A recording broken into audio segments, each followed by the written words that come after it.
Nós estamos no 5º domingo da Páscoa e é muito importante refletirmos a respeito daquilo que a palavra coloca para cada um de nós.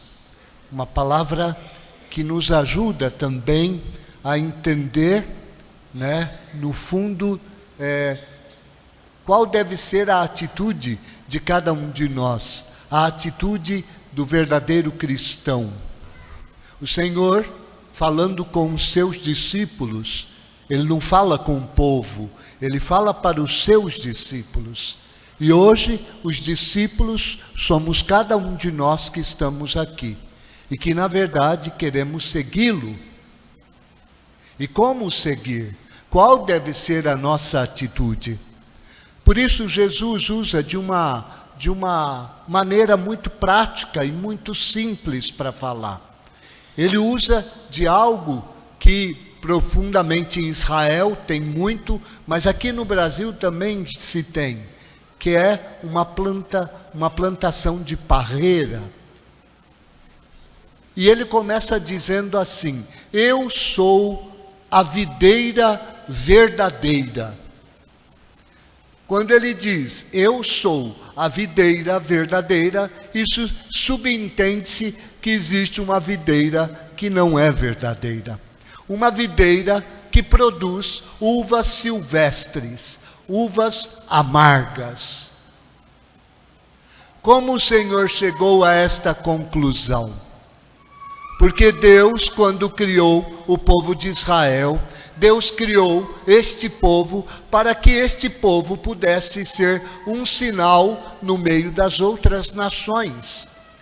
Por isso a própria leitura diz que Deus tirou um ramo e que plantou, cuidou dessa planta, fez com que ela crescesse, construiu o parreiral e de repente, ao invés dela produzir frutas doces, elas produziram frutas azedas. Essa é a realidade, irmãos, da humanidade. A realidade de cada um de nós. O que nós podemos produzir? Nada de bom. Isso nos assusta, mas é a verdade. Se tirarmos Deus da nossa vida, o que fica? Nada. Por isso Jesus aqui fala com os seus discípulos, porque conhece o coração do homem, conhece a cada um de nós. Irmãos, para podermos produzir frutos bons, Deus fez algo maravilhoso. O que Deus fez? Deus plantou na terra a verdadeira videira, que é Cristo. E através dela, nós podemos produzir frutos bons. Toda videira silvestre, um agricultor sabe disso. Ela tem que ser enxertada numa videira boa. Nós fomos enxertados através do nosso batismo em Cristo, para podermos produzir frutos bons, frutos doces. E Jesus é muito claro quando ele diz aqui do permanecer nele. Ele repete esta palavra 7 vezes, só nesse pedacinho que nós escutamos. Do capítulo 1 ao capítulo 15.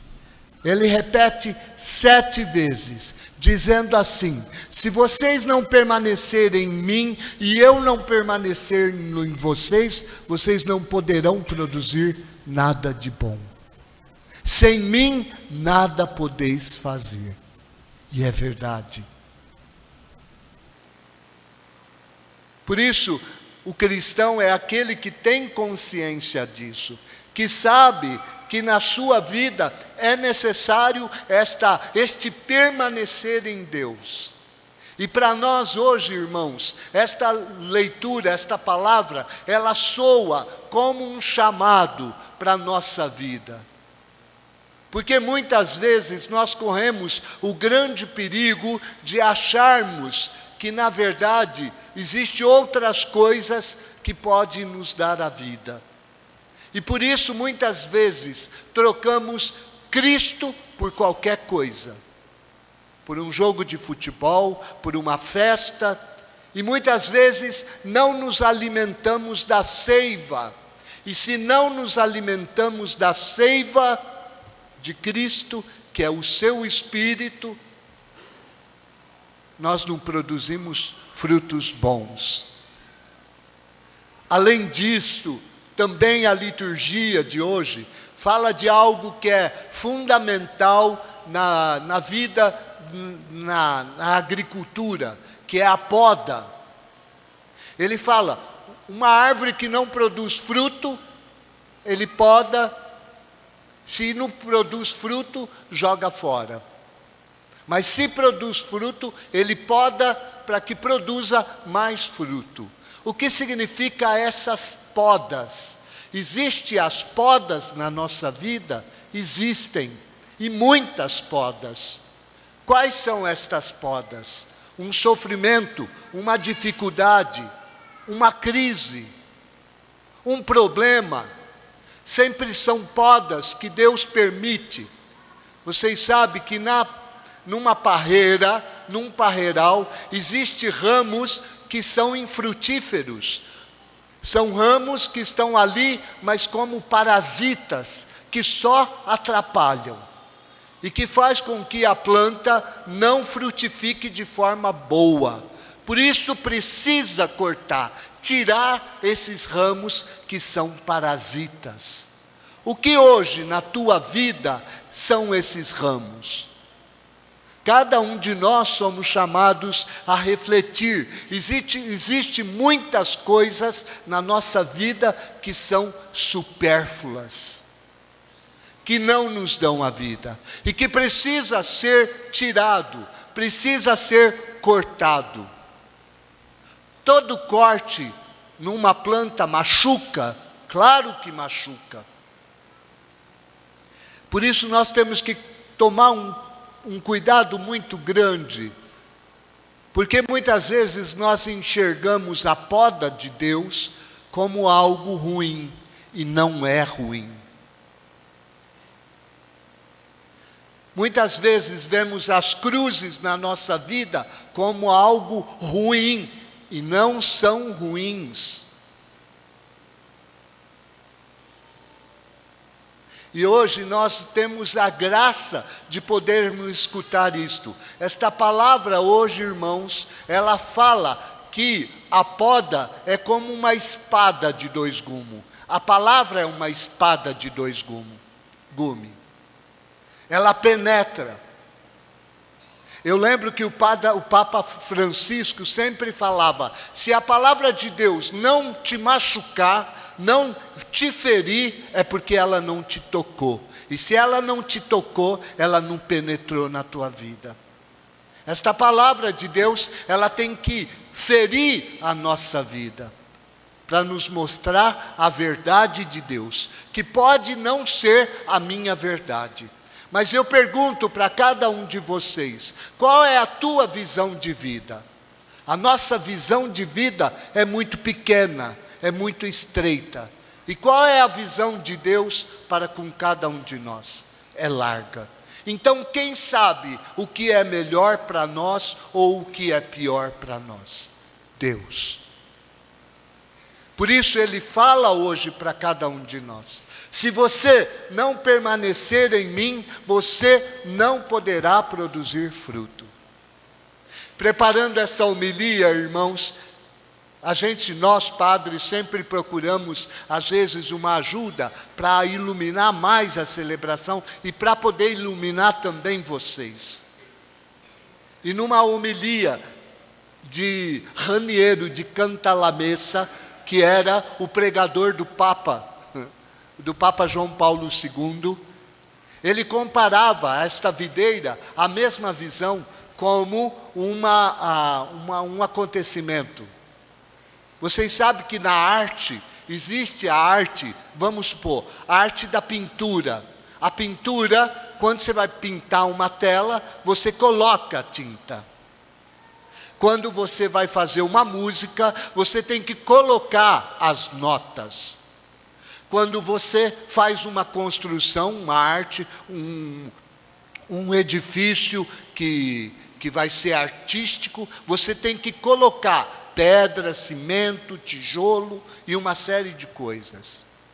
Mas existe uma arte que é necessária, que é fundamental, que não coloca, tira, que é a arte de esculpir. Michelangelo era um grande artista da Renascença. Pintou muitos quadros, pintou muitas coisas no Vaticano, mas construiu também muitas imagens de santos. Ele fez até Moisés. Quando ele acabou de esculpir Moisés, ele disse à estátua: parla, ou seja, fala, de tão perfeita que ela é. E ela ainda existe no Vaticano. E quem for a Roma e tiver a oportunidade de ir no museu, vai ver esta imagem. Mas Michelangelo, andando pela rua, andando lá viu um bloco enorme de pedra. Talvez para muita gente aquele bloco seria um bloco que não valeria nada, estava ali atrapalhando talvez.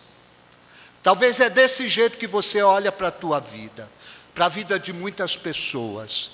Nós muitas vezes olhamos para a vida das pessoas e julgamos, condenamos. A primeira leitura, quando olharam para São Paulo, duvidaram que São Paulo poderia se converter. Mas para Deus nada é impossível, nada. Talvez você olhe para a tua vida e diga: eu não tenho jeito, eu não mudo. Eu tento, eu luto, mas eu sou uma porcaria. Porém, irmãos, Deus, como Michelangelo, olhou naquela rocha um ser. E ele disse para quem estava com ele: eu vejo aqui um anjo. E aos poucos ele foi esculpindo, tirando o excesso, as pedras, e de repente formou um belíssimo anjo. Assim Deus quer fazer. Ele pegou o cisel e foi, naquela pedra bruta, fez um ser maravilhoso. Deus quer fazer isso conosco. Por isso Deus pega o cisel, e o cisel de Deus é a cruz, e começa a bater e martelar na nossa vida. Para quê? Para que construir em cada um de nós uma obra perfeita. E qual é a obra que Deus quer construir perfeita em cada um de nós? A imagem do seu Filho Jesus Cristo. E quando isto acontece, irmãos, quando de verdade eu permito que Deus trabalhe isso na minha vida, se eu permaneço nele, porque Ele, na verdade, o Pai é o agricultor, é Ele que poda, é Deus que poda a nossa vida. Cristo é a videira, e nós bebemos desta fonte. Se você bebe desta fonte, você, aos poucos, a vida divina vai nascendo na tua vida, e você se transforma. Por isso, irmãos, esta palavra quer ser na nossa vida uma boa notícia. A mesma coisa fala a segunda leitura da carta de São João. São João diz: irmãos, não amemos de boca para fora, amemos de fato. O cristão, ele é chamado a dar testemunho, não com palavras, mas com atitudes. Como um marido pode amar a sua esposa? Morrendo por ela, dando o braço a torcer, se submetendo a ela. A esposa também. E nesse sentido, nós podemos ser sinal no mundo quando nós procuramos não fazer a nossa vontade, mas deixamos que a graça de Deus, que o amor de Deus, que a misericórdia de Deus, que a ação do Espírito Santo haja em nossa vida. Por isso, irmãos, desde hoje, passamos esta semana clamando o Senhor: Senhor, fica comigo, Permanece na minha vida. Não me ajude a não me apartar de ti, para que eu não me destrua, não peque, não me afaste do teu amor. Vocês já perceberam para que serve o ramo da parreira? Já viram qual é a finalidade dela? A finalidade dela é só uma: produzir uva, produzir fruto. Se ela não produz fruto, ela não serve mais para nada, a não ser queimar. Por quê? Se fosse uma árvore diferente, você poderia aproveitar a madeira para fazer alguma coisa. Mas da parreira, você não aproveita nada. Porque o ramo é muito fino e não serve para nada, a não ser para dar fruto. Deus olha para nós e enxerga em nós aquilo que nós não conseguimos enxergar. Deus vê em nós um potencial maravilhoso, mas é Ele que tem que fazer a obra, não somos nós. Por isso, irmãos, não sejamos rebeldes ao Senhor. Professemos a fé. Creio em Deus Pai,